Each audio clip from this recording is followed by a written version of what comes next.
bay nào không bay theo cơn gió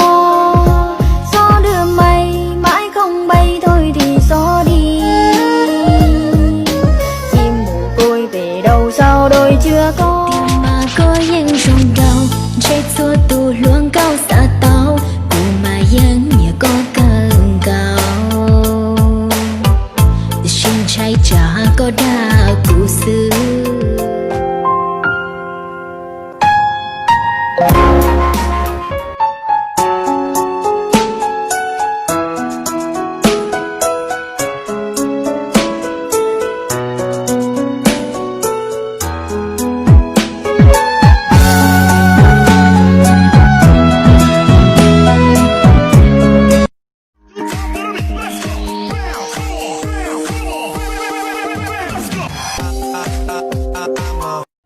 gấu ngô li bê chỉ yo cao tiền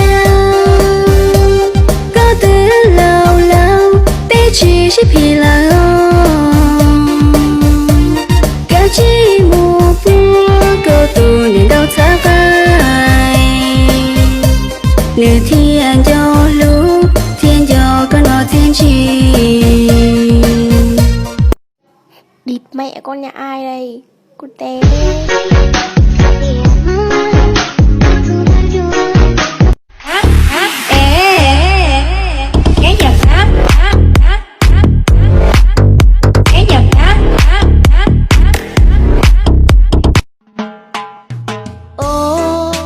rong đau từ nó chỉ tao người chui ở rong xa hồng cụ theo lý xa tao trời mưa chỉ cho rong đau là cho lối chơi đỡ bao cụ yên xa tao trái tim rộng lớn thâu những dáng trong đôi mắt sầu lo bầu trời riêng ta dù lời ca nhắc ai đừng xa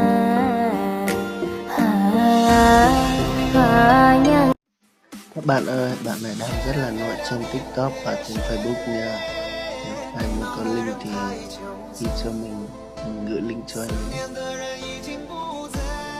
Ai thì tiền đâu gồm mong lọt tế.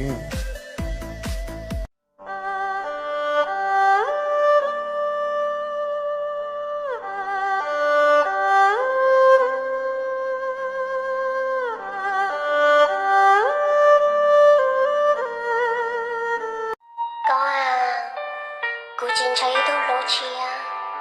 cô chín thấy tôi lỗ gì cô chọn chơi có tôi nên ổn đô cô chia lòng chia.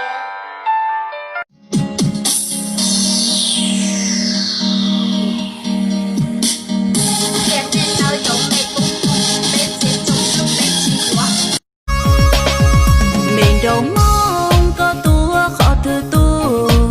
cha hứa rong đầu rong tàu thì chia ua lúa có nhớ hậu đông lo gió nhớ trong tê tư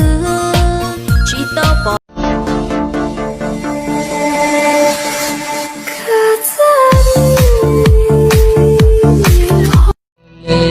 có bộ cả ô cụ là nhau trái trà có nhẹ chỉ nhẹ nhớ mong đây